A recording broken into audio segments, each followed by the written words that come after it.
I'm calling from the Trib. I'd like to confirm. Hey, I've been getting to run around for 2 hours, and I'm Well, can coming you tell me up. approximately how much money was missing? Was it over $1,000?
Aix-en-Provence, France. And it was great. But after a year, I suddenly got a revelation. I was an American. I was more of an American than I'd ever thought. And I just said to myself, I am not of these people. I felt that whenever I have to go to the valley. Well, it was more than just a matter of missing Walter Cronkite and peanut butter. I wanted to come back home and be a part of what was going on. Is your dad up? Isn't that cute? He knows I lived with a guy in France for 6 months. Old habits die hard. It's cute.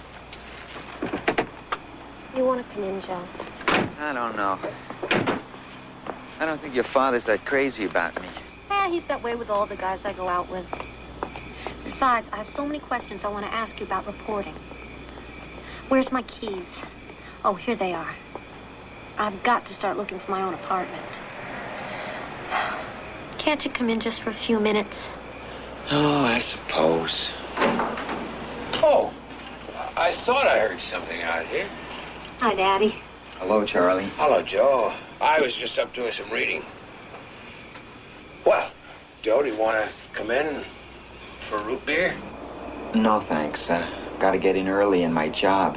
See, I've got this managing editor who works in a glass office. Sees you when you come in. Good night, Joe. Good night, Joni. Good night, Charlie. Yeah.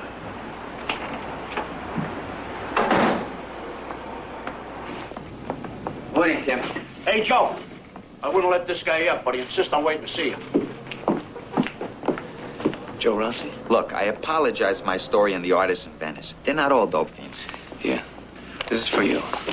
Freedom or death. That's right. Same to you.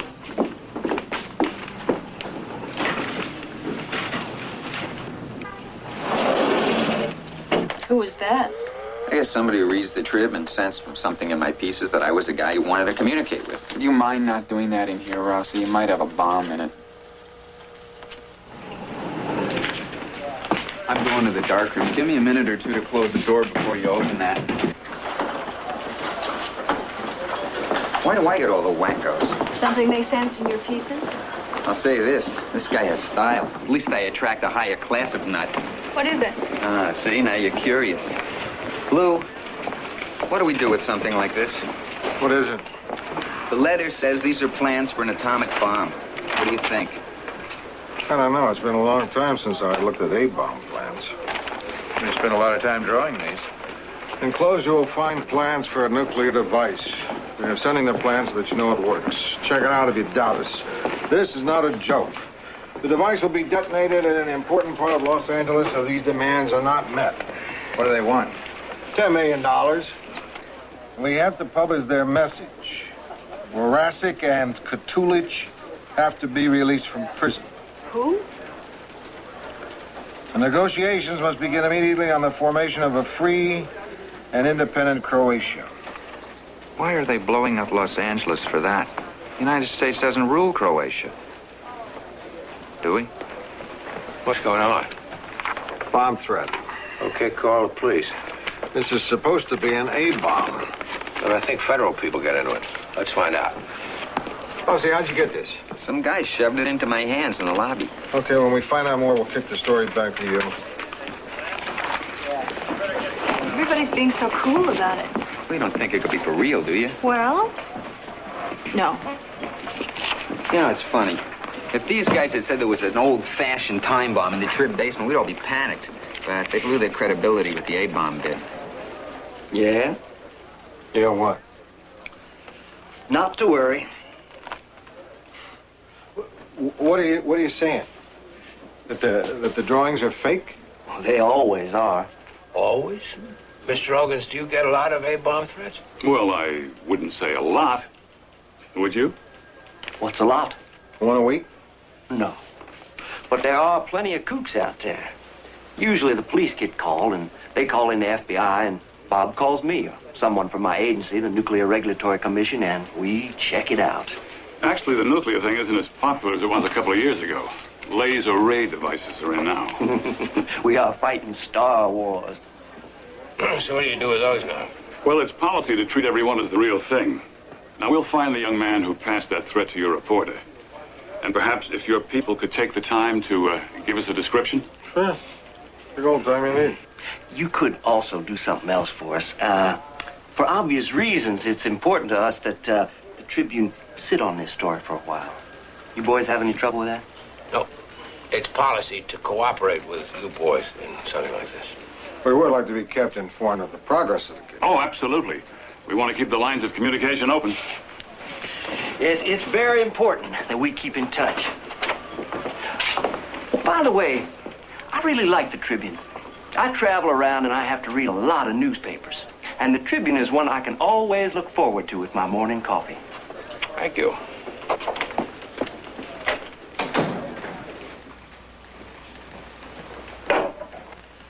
Donovan, how's it going? Okay, Rusty, how's it going with you? Oh, you know how it is. Women.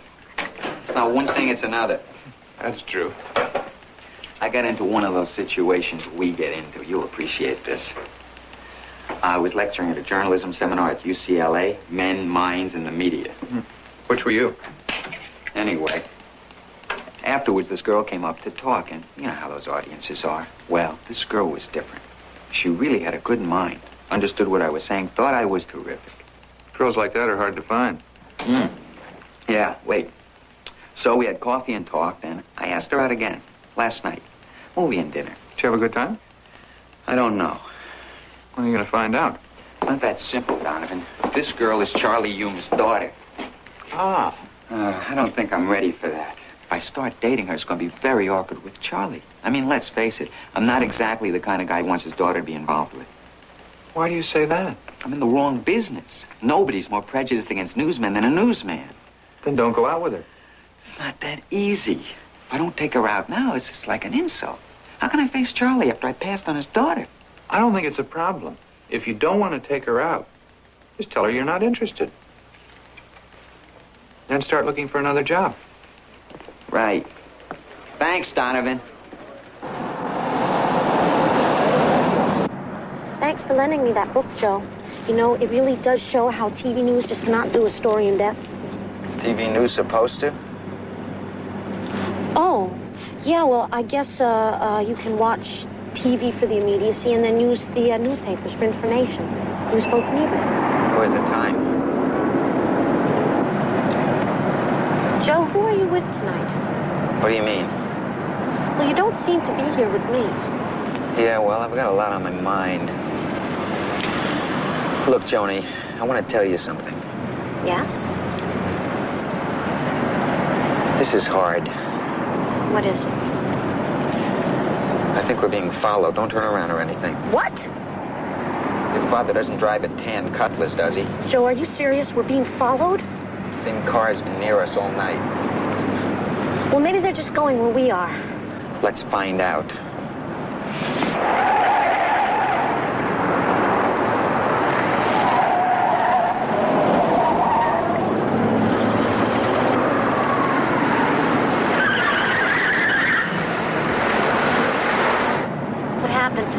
still with us.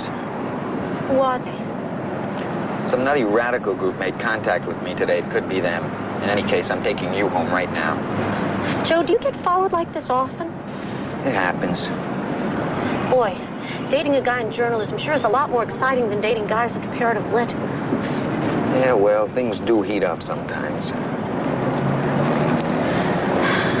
But what was it that you wanted to tell me? Oh, yeah. Look, right now, I think I just better take you home, and then I'll call and we'll talk.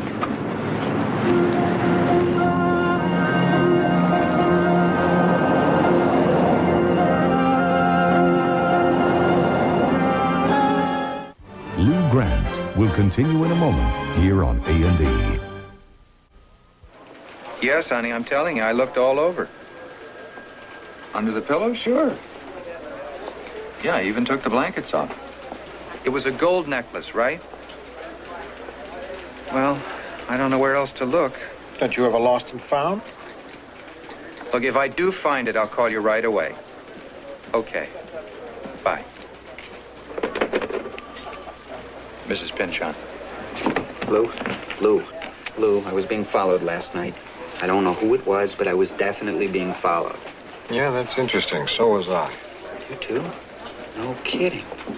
I wonder if anyone else was. I didn't notice. Morning, guys. Something kind of weird happened to me last night. I'm sure I was tailed. By who?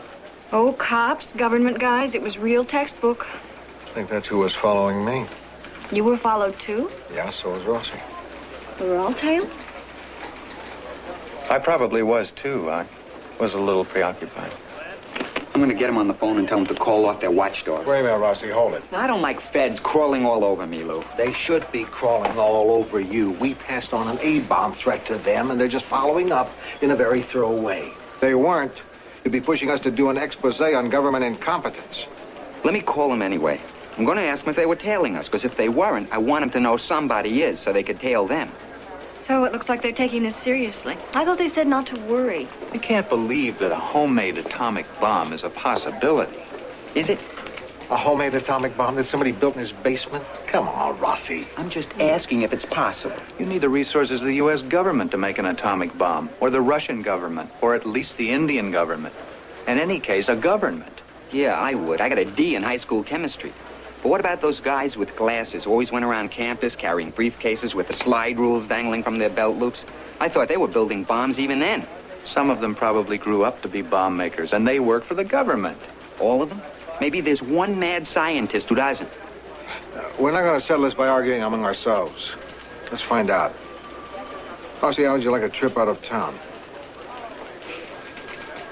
I could really use it. Okay. Your madman would need radioactive material for his bomb. See if he could get it. And somebody should see what he'd do with it. I knew a guy in college who would understand the physics. I could try to find him. If you don't mind. I've been looking for an excuse to look him up. He was kind of cute.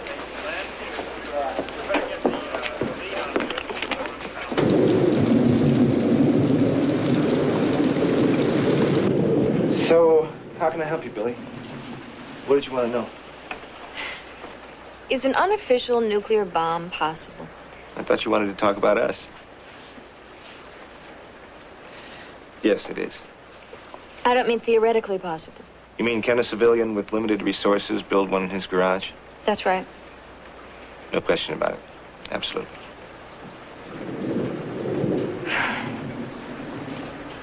You've thought about this before. Yeah, I've thought about it. I've had nightmares about it. Designing nuclear weapons was my field for a while. Sophisticated weapons for the government, but I've also designed several do-it-yourself bombs in my head. Sure, you could do it. You're a top physicist. You've always been brilliant. It took the people on the Manhattan Project, and they were geniuses, years to figure out how to make an A-bomb. Yeah, those people were high-powered. But the next guys ride on their work. One person may have had the creative idea to invent the wheel. But now everybody can understand how it works. But the average person would be starting from scratch without access to the work of the Manhattan Project. That's not really true. Just about all that material is unclassified now. But how many people could really make use of that unclassified material? 20,000? What? About 20,000 people in the world. Several undergraduates have designed A-bombs for class projects. Suppose one of those 20,000 people who could do it is a little crazy. Jack, you're starting to make me nervous. Well, what's saving us is that you need fissionable material to make a nuclear bomb. The stuff is hard to work with and even harder to get. Of course, we know an unofficial bomb is possible, so that's why security on the uranium and plutonium is so tight. No, I'm not worried about some nut stealing plutonium from my plant and making an A-bomb in his backyard. Could it happen? Well, I'm not losing sleep over it. Honestly, it's just not a real problem. The security around here looks like it could keep out the average prowler. But could a chain link fence and a couple of guards repel a determined assault? No. We could slow them down quite a bit, but we couldn't keep them out. That doesn't worry you? No. See, our big problem is safety. Making sure that we don't have an accident or that we don't contaminate the countryside. That's what we spend our money on, because that's what the public is concerned about. And rightly so. So you don't believe plutonium can be taken from your plant? No, I didn't say that. I said I wasn't worried, because there are too many ifs. Sure, if you knew what you were doing, and if you weren't greedy, and probably if you were crazy, you could slip plutonium out of the plant in minuscule amounts and it wouldn't be detected. How's that? Well, if you worked in the plant and took the same tiny amount, say, in a salt shaker in your lunch pail each day, it wouldn't show up. Maybe. But we'd check out our people very carefully. So right now it's known where every drop of plutonium is? Well, I think in this plant, within a reasonable margin of error at this moment, yeah. What about not in this plant? Well, naturally, there is MUF. MUF? Materials unaccounted for. Look, we're really on top of this. The fact that we can state that small quantities are missing proves how carefully we're monitoring it. How much is missing? Relatively little. Enough to make a bomb? Oh, enough to make several dozen bombs. And that doesn't worry you? No. Because take the worst case. Say the stuff is in the hands of someone evil. Well, what are they going to do with it? It would take a whole Manhattan Project to build an atomic bomb. The picture I get is that you could build a bomb if you could get the fissionable material, but there's no way you could get hold of the stuff. Picture I get is that if you were determined, you could get the fissionable material, but no way you could build a bomb. You two are starting to make me nervous. It all sounds so far out. One guy says you can do it, the other guy says you could get the stuff. Maybe you should introduce these two to each other. Rossi, phone call. Guy says it's important. Do me a favor, tell him I'm in a meeting. He said to tell you freedom or death. I think I'll take it.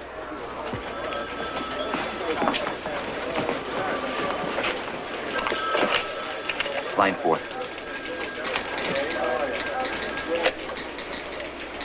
Yeah, this is Joe Rossi. Why haven't you printed our demands? Try trace. Who is this, please? You know who this is. Are you the same person who handed me the package in the lobby? I don't know your name. I'd like to know your name. We don't need names. We need action. What kind of action do you mean? You know what I mean. Time is running out. Well, I, for one, am not really informed on the Croatian situation. Time is running out.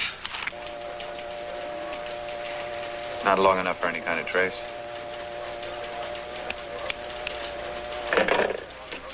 You mean I could make an atom bomb in my garage? And your kitchen. You'd need a few things you probably wouldn't have in your cupboard, because chances are the uranium you have would have to be changed to get it into a form that's easier to work with. You'd need a lab furnace, some hydrofluoric acid, flasks, crucibles, other hardware. The most expensive item would be the lab furnace. It could run you a couple $100. You better figure $300 or $400 for all the equipment. And how much for the insurance policy in case you accidentally blow up Pasadena? Well, you'd be atomized too, so you probably wouldn't care. Oh. Jack, in the late 60s, the AEC discovered someone was missing 15 kilograms of uranium UF6. It turned up in a freight room in a Boston airport. Now, what if you could get hold of some misplaced UF6? Well, you wouldn't need such special equipment. For the heating part of the process, your stove at home will do. Jack, I didn't come to see you, and we didn't invite you over here to ask you all these questions because we got into this subject by accident. These are some copies of plans we received at the trip. I copied a few pages of the drawings before the feds came. I don't know if there's enough here for you to tell about this thing.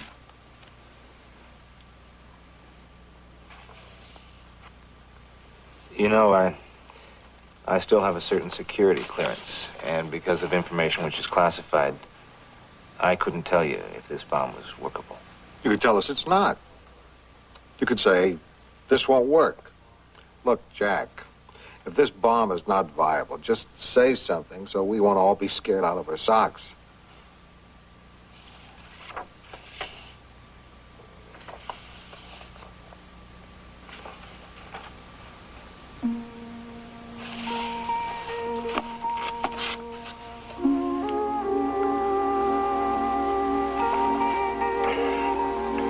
Lou, can I have another beer?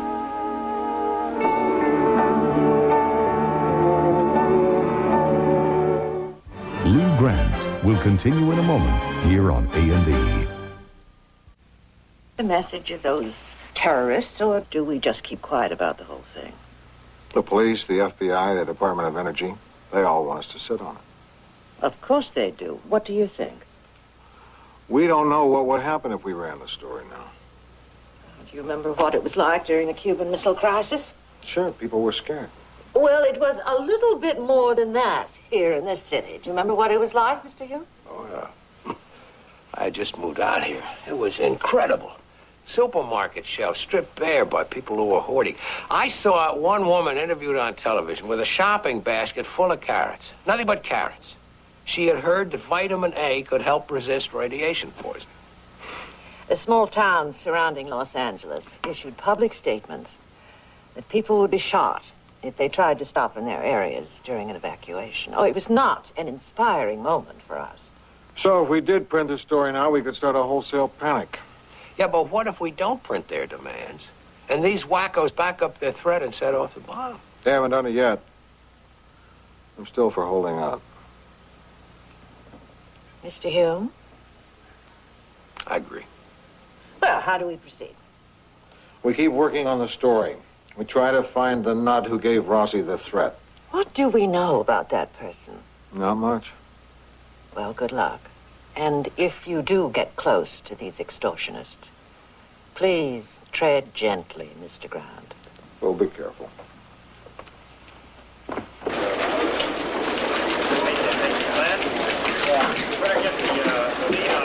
Hey, Marty, thanks for calling back. Got a few minutes before your next class? Okay, I'll make it short. I need a quick history lesson. Hi. Oh, just a second, Marty. Hi. You drove off the other night before I had a chance to give this back to you. Oh, I meant to call, but things started breaking here. I know. Look, this is kind of a bad time. Why don't we meet for a drink later? That would be nice. Okay. Have you seen my father anywhere? Uh... I'll see you later. The bomb that destroyed Hiroshima was 20 kilotons. Perfectly lousy 1 kiloton atomic bomb, a fizzle, set off in the center of UCLA, could wipe it and about 30,000 people off the skyline. Oh. Somebody could be driving up Wilshire Boulevard right now in a beat-up station wagon, picking his target. I just feel that I should warn all these people out there. To do what? You're right, there's nothing they can do. The population of Los Angeles can't move to Utah till this is over. Jack, this is so horrible. For 5 years, I tried to design better nuclear bombs because I thought if we made the damn things destructive enough, their use would become unthinkable. So, I designed Maverick, which I named after that TV show I liked as a kid. 1,000 times more powerful than the Hiroshima bomb. And I designed Snoopy, which could fit in a suitcase. Very clever. But I realized I'd been a complete idiot. How? Because I was so naive about people. Sure, the destructiveness of nuclear bombs would deter most people from using them. But this world produces too many people who don't live by that kind of logic. There are people out there who would push the button, and I may have made it a little more likely that that will happen. Something I accomplished before I was 30. I just feel so hopeless and lonely. Jack, let's have dinner together tonight. Okay. Pick a place, and if it's still standing this evening, we'll go there. I'm sorry. It's nervous tension. I don't feel so hot myself. I don't want to be alone either. Croatia is south of Slovenia and north of Bosnia. What's that from, The Lord of the Rings? It's a map of Yugoslavia, and it's very real to the people who live there. The Croats. Yeah. Croatia had been part of Hungary, but was semi-autonomous. And after the First World War, they drew up a new map, and the Croats found themselves part of Yugoslavia. Not happily. Very unhappily. In fact, in 1934, a Croat assassinated King Alexander, but that didn't make things any more fun for the Croats in Yugoslavia. They want to keep their autonomy. Right, exactly. I talked to a lot of Croatians. Some were very militant, but I didn't feel any of them were capable of something like this. Who would be? You don't know these people are really Croatians. They could be simple extortioners using their Croatian struggle as camouflage. They could be anybody. None of this is getting us any closer to the guy who gave the bomb threat to Rossi. Lou, have you got a minute? Yeah, keep digging. Pete's just sitting around waiting to be atomized. Come on in my office. All right, Joey. You hear from the feds? No, I haven't heard a thing. What's wrong? What would you do if your daughter was going with a reporter? You're kidding. Joni? Uh-huh. Oh, gee, Charlie. Oh, come on now, Lou. You have 3 daughters. What if one of them was getting serious about a newsman?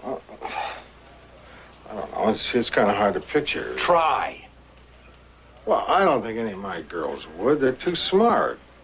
But if one of them did, I guess it would depend on the newsman. Thanks a lot. Well, what did I say? Who is it? Our young friend out there. Donovan? Oh, well, he's not a bad guy. I know every time he takes a long lunch, you'll be thinking... Donovan. Well, who could it be? The other one. What other one? Rossi. How does it happen, Lou? You feed them when they're babies. You nurse them when they're hurt or sick. You try to get them the best education possible. You endure them in adolescence. You get to know them better in college. And then they come home one night with a reporter. Damn. Charlie, we were reporters. Yeah, you remember what we were like? Oh, I'm stumped, Lou. I've never interfered in Joni's relationships with men. Didn't you tell her you'd disinherit her if she kept on living with that artist in France? Well, he was a very flaky guy. He was French. Didn't you tell her she couldn't go with that motorcycle racer when she was going to Stanford? I didn't like her riding on the back of that thing at 90 miles an hour. Do you know the statistics on motorcycle accidents? Didn't you ground her when she stayed out late with that guy in high school? It didn't have anything to do with the guy. Although he was kind of weird. Charlie. I never interfered. I tried, but she would never listen to me. If I try to tell her something now, she won't listen. I could send Rossi on indefinite assignment to Sacramento. Nah, that'd never work. I wonder how he'd like to be Moscow bureau chief. Lou Grant will continue in a moment here on A&E. Is this anything? Break-in at an airline ticket office about 4 weeks ago. So?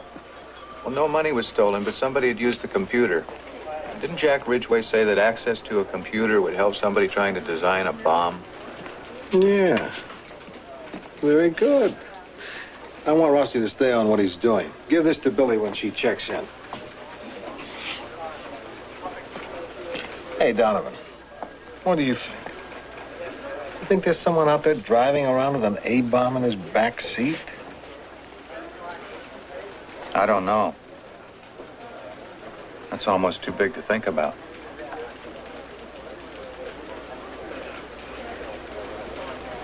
They came in the back way, there. I see. And there was actually money in the office at the time? In the safe, sure, but they went right past it. Could they have tried to... Sorry. Oh, pardon me. Tell me, could they have tried to crack the safe and failed? Police didn't think so. It's not really a very sophisticated safe. We don't deal in large sums. And it showed no signs of being tampered with. Could this have been a case of industrial spying? Could they have been after wreckers instead of money? Nothing like that here. What do you suppose they were after? They used the computer. Over an hour's worth of computer time. It's really valuable, you know. What kind of problems were they working on? We have no record of it. All erased. Whoever they were, they knew what they were doing. Well, Joni, I'm really glad you came back from France and we met. Oh, me too. And I really like you. Oh, I like you too. Joni, it's great that you're interested in journalism. But one of the things you're going to learn is that this business is very tough on relationships. Right. That's the hell of it, I know. You do? I'm a newspaperman's daughter. I mean, relationships, they get all bent out of shape. It's part of the price that you have to pay. That's right. I know what you're feeling right now, Joe. You do? My father told me all about the big story that you're on. Oh. Boy, the whole thing is so sick and rotten. I mean, I don't want to be blown out of this world. I haven't even had a chance to be a reporter yet. You will. Well, if there's a city left to be a reporter in. I mean, you feel so helpless and so hopeless and scared. It's like the whole world is spinning crazily out of control, and it can be such a beautiful world, Joe. I went to the beach this afternoon. I watched the surf rolling in for miles up the coast. The clouds scudding along the horizon, sailboats out on the ocean. And then I drove into town as it was getting dark. The LA skyline with the lights on and all the big new buildings. It was so dazzling I started to cry. What? What? Oh, what is it you were going to tell me about, journalism and relationships? I'm sorry I got started on all this. Please, go ahead. Oh, yeah. Well, we'll just have to take it a step at a time.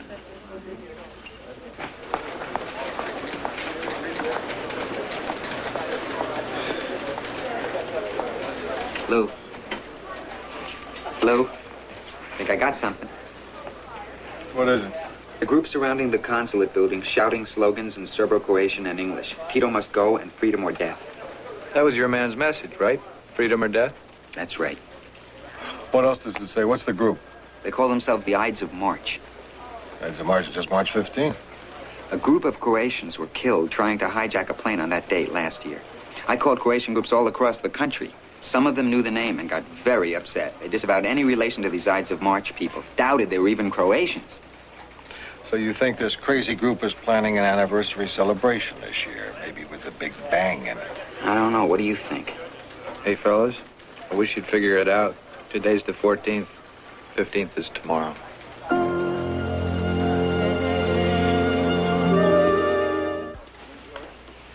Since the 15th of March is tomorrow, we may be coming up on a deadline. Has that date been mentioned in any of your communications with these people or this person? No.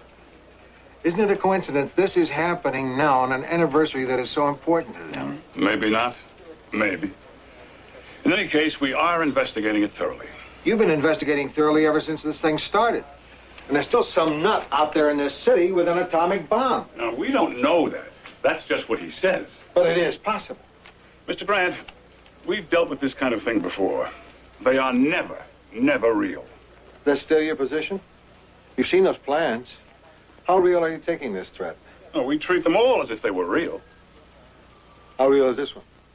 You know I can't discuss the details of an ongoing investigation. Now, I realize how frustrating this must be for you. But I can assure you, there is no cause for alarm at this point. And we are making progress. Can you indicate the areas in which you've made progress. Now, I really cannot go into any of those details. But you are getting closer. Oh, yes. Oh, yes. Closer. But are you going to beat the deadline? Is a big chunk of L.A. going to be blown off the map, Mr. Ogans? Mr. Grant, I really cannot go into any of those you details. can't go into those details. Well, I'm glad that you appreciate that you understand it.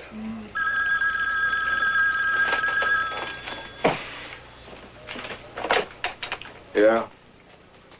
Just a minute. It's for you. Ogans. Yeah? When? How many? Okay, I'm on my way. I'm sorry, but something has come up. Is it anything to do with the bomb? I really can't go into any detail. I just don't get it. I have trouble picturing who would want to do something like this. A guy in England, as a little joke, advertised weapons-grade uranium for sale. I don't know who he thought would call him. Red Chinese, maybe. And nobody did. He got over 200 calls from one ad, one day. Hundreds of private citizens who thought it might be nice to own an atomic weapon. Lou Grant will continue in a moment here on A&E.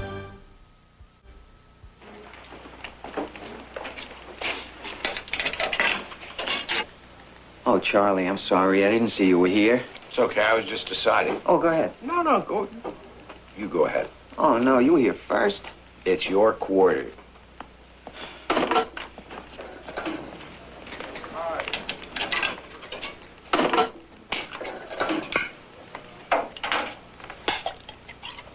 Look, Joe. I know that you're dating Joni, as you know. I know. And this is 1979, and I am, after all, managing editor of a major metropolitan newspaper, so I have a pretty good picture of what things are like today. And Joni is an independent, mature young woman, and you're no kid. No. So what I'm saying is we can separate this from our work, keep it in its own corner. Okay, that's good. Just tell me one thing. What are your intentions? Well, Joni's great. She's a great person, and I'd like to get to know her better. A little better. Well, that makes sense. Joni's special. Oh, she really is. Well, how we doing, Joe? You think our little discussion is cleared the air? No. Neither do I.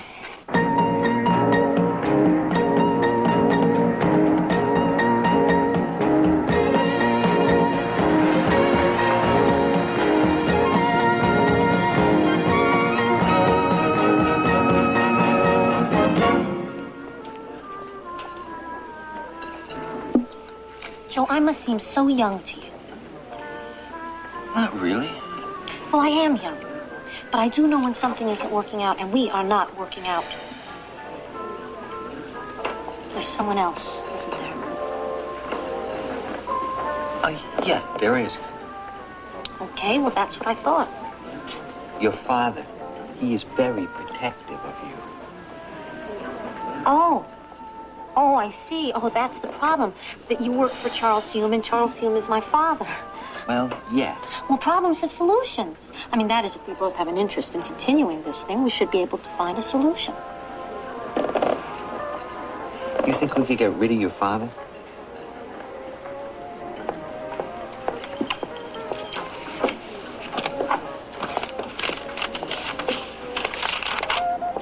Contact, I got him over. Do me a favor.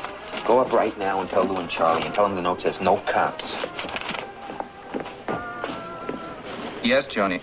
Okay, I've got it. Yeah, thank you. Rusty's on his way to meet the terrorists. Well, they said no cops. Aren't the feds still following him?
Why didn't you people print our message? Are you crazy?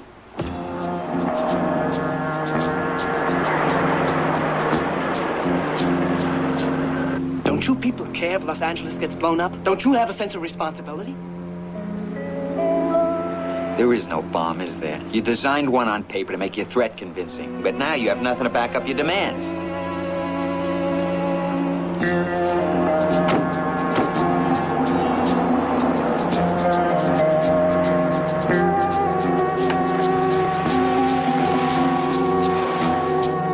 I thought when the newspapers saw the plans, they'd have to print our demands. They couldn't take the chance not to.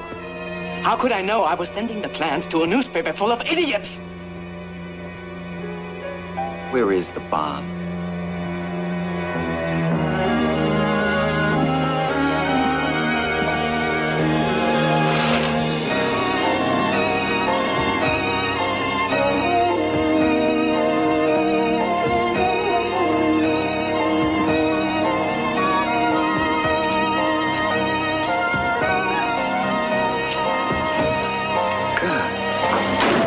FBI, nobody move!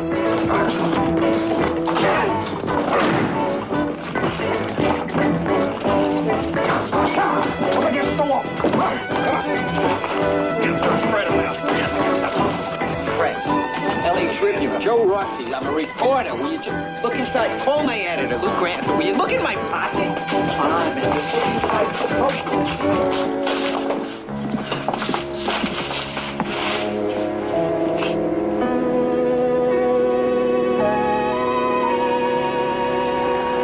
Okay. It's over. They got everyone. What about the bomb? They got it, too. So there was a bomb. Yeah, but it wasn't armed with nuclear material. The whole bomb threat was really phony? In a sense. What bomb threat? Somebody was threatening to blow up a part of L.A. with an atomic bomb. Really? No, but it wasn't loaded or workable.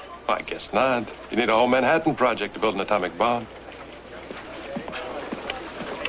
And he's a well-informed person.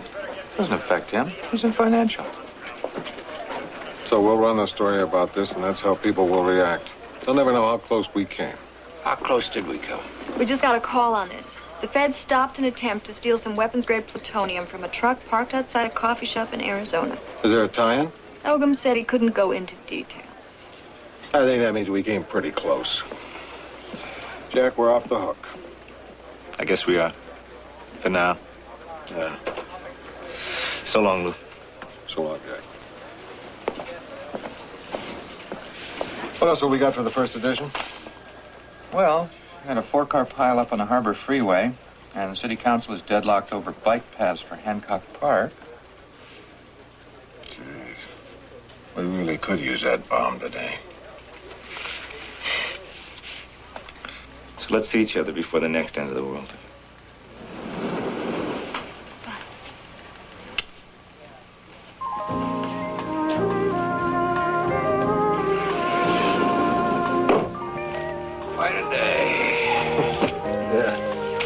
You know, we worry about Russia and China dropping the A-bomb, or India or Argentina. But that may not be the way it happens. It'll probably be another of these lunatic little groups settling a private dispute in some dark corner of the world. Not fair, is it? If we're blown up, it should be by somebody big. Right. Wait up. I'll walk you to the parking lot.